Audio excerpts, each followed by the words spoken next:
تقریباً 35 سے 40% پانی کی کمی رہی ہے ہماری ایگریکلچر کے لیے، اور صوبے آپس میں لڑتے رہے ہیں پانی کی تقسیم کے اوپر، کیونکہ پانی کم تھا، ضرورت سے کم تھا، جتنی ضرورت تھی پانی کی، پانی اس سے دریاؤں میں کم تھا، زیر زمین پانی بھی بہت مہنگا ہے۔ تو آپ کو یاد ہوگا کہ صبح سندھ سے کئی بار یہ ہوتا رہا۔ اسی سال آپ دیکھیں کہ جب یہ خریف شروع ہوئی ہے اور دریاؤں میں پانی نہیں تھا اور ڈیمز خالی تھے، تو صبح سندھ کے وزیر اعلیٰ صاحب جو ہیں وہ پنجاب کے اوپر پانی چوری کا الزام لگا رہے تھے۔ یہ کتنی سنگین صورتحال تھی۔ تو جب قوموں کے پاس پانی نہیں ہوتا، خشک سالی ہوتی ہے، وہ ایک الگ عذاب ہے، وہ ایک الگ آفت ہے۔ لیکن جب اللہ تعالیٰ بارشیں دیتا ہے، جیسا کہ اس سال ہوا، جب بارشیں آتی ہیں تو وہ پانی جو جسے ہم سنبھال نہیں سکتے، جس کو سنبھالنے کے لیے، سٹور کرنے کے لیے ہم نے کوئی انتظامات نہیں کیے ہوتے، ہماری نااہلی اور غفلت کی وجہ سے وہی پانی جو ہے وہ آفت بن جاتا ہے۔ پھر ہم کہتے ہیں کہ جی یہ آسمانی آفت ہے، حالانکہ یہ تو بہت بڑی نعمت ہے، میٹھا فریش واٹر، لیکن ہم نے ڈیمز نہ بنا کر اس نعمت کو اپنے لیے ایک زحمت ہم بنا لیتے ہیں۔ لیکن یہ ہوا کیسے؟ اس کے محرکات کیا ہیں؟ اس کے عوامل کون سے ہیں؟ کہ ایسا نہیں ہے کہ قدرت ہمیں، اللہ تعالیٰ ہمیں پانی نہیں دیتا، یہ تو ہے کہ کبھی پانی نہیں ہوتا، خشک سالی ہوتی ہے، بہت کم پانی ہوتا ہے، اور کبھی ایسا ہوتا ہے کہ پانی بہت زیادہ ہوتا ہے، اتنا زیادہ آ جاتا ہے کہ ہمیں تباہ کر دیتا ہے، ہمارے شہروں کو ڈبو دیتا ہے، ہماری لاکھوں ایکڑوں کی فصلوں کو تباہ کر دیتا ہے، ہماری سڑکوں کو تباہ کر دیتا ہے، ہمارے گھروں کو تباہ کر دیتا ہے۔ لیکن آتا ہے پانی، لیکن قدرت نے تو اپنا جو دریاؤں کا اور زمین کا ایسا نظام بنایا ہے، اور انسان کو اتنی شعور دیا ہے، اتنی عقل دی ہے کہ وہ اس پانی کو، یہ جو پانی جب بہت زیادہ آ جاتا ہے، اس کی ضرورت سے زیادہ آ جاتا ہے، اس پانی کو کیسے سنبھالنا ہے، اور اسی پانی کو جب خشک سالی ہے، جب جن سالوں میں بارشیں نہیں ہو رہی، اس پانی کو کیسے استعمال کرنا ہے، یہ ہم نے نہیں کیا۔ لیکن ہماری جو نااہلی ہے، میں یہ بتانا چاہتا ہوں کہ اس کے فیکٹر کیا ہیں، یہ کیوں نہیں ہم ڈیم بنا سکے؟ پچھلے گزشتہ 45 سال میں 4-5 ڈیم بننے چاہیے تھے، لیکن ہم ایک ڈیم بھی نہیں بنا سکے۔ تو ناظرین، میں آپ کی خدمت میں یہ عرض کرنا چاہتا ہوں کہ اگرچہ اس کی ابتدا تو ایک سازش کے ذریعے ہوئی پاکستان کے خلاف، جب پاکستان کا مطالبہ کیا گیا انڈیوائیڈڈ انڈیا میں، اور یہ کہا گیا کہ پاکستان کا مطلب کیا، لا الہ الا اللہ،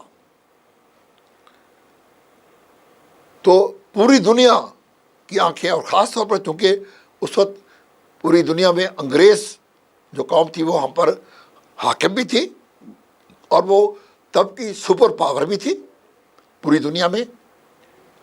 اور پھر جب یہ نعرہ جو لگا، تو اس وقت جو مغربی دنیا ہے اس کے کان کھڑے ہو گئے کہ یہ ایک اسلامی ملک جو ہے یہ مارد وجود میں آ رہا ہے۔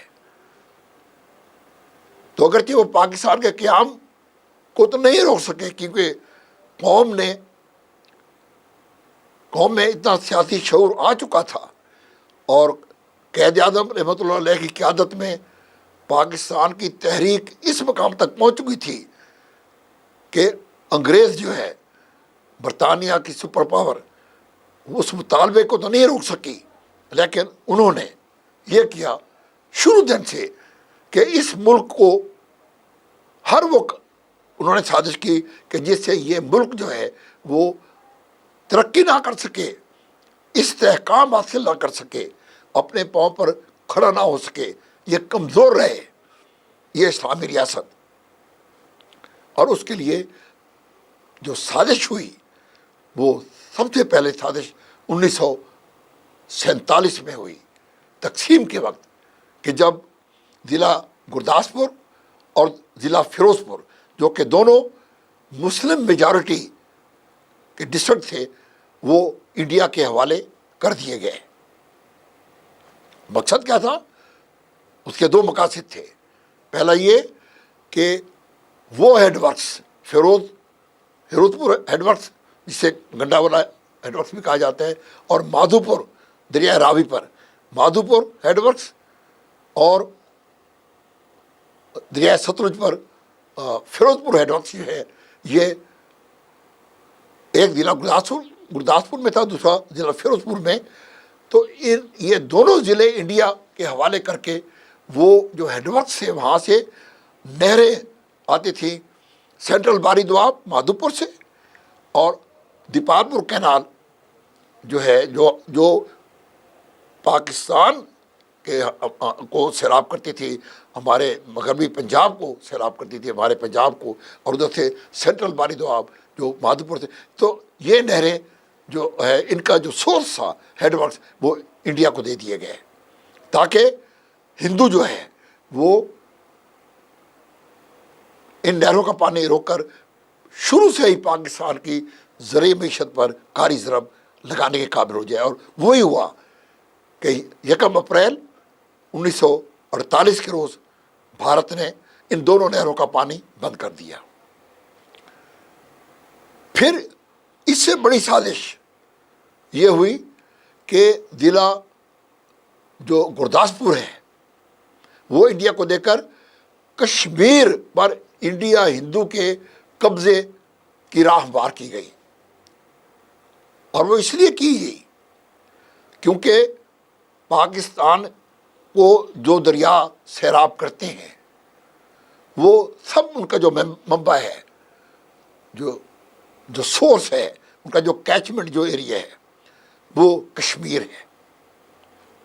وہ چاہے دریائے ستلج ہو، دریائے راوی ہو، دریائے جہلم ہو، چناب ہو، سندھ ہو، یہ سب تقریباً انہیں شمالی علاقہ جات سے یہ ان کا کیچمنٹ ایریا ہے۔ چنانچہ یہ سازش ہوئی، صرف یہ نہیں کہ فیروز پور اور مادھو پور ہیڈ ورکس انڈیا کے حوالے کیے گئے، بلکہ آگے کا سوچا گیا کہ چونکہ یہ دریا کشمیر سے گزرتے ہیں، کشمیر جو ہے وہ انڈیا کے حوالے کیا جائے، انڈیا کے قبضے میں، تاکہ آئندہ ہندوستان اس قابل ہو سکے کہ وہ دریا جو کہ پاکستان کی زرعی معیشت کے لیے زندگی ہے، ان دریاؤں کا پانی بھی انڈیا روک سکے۔ یہ تھی وہ سازش جو کہ 1947 میں ہی ریڈ کلف ایوارڈ سے شروع ہوئی۔ پھر ہوا یہ کہ پاکستان کے اندر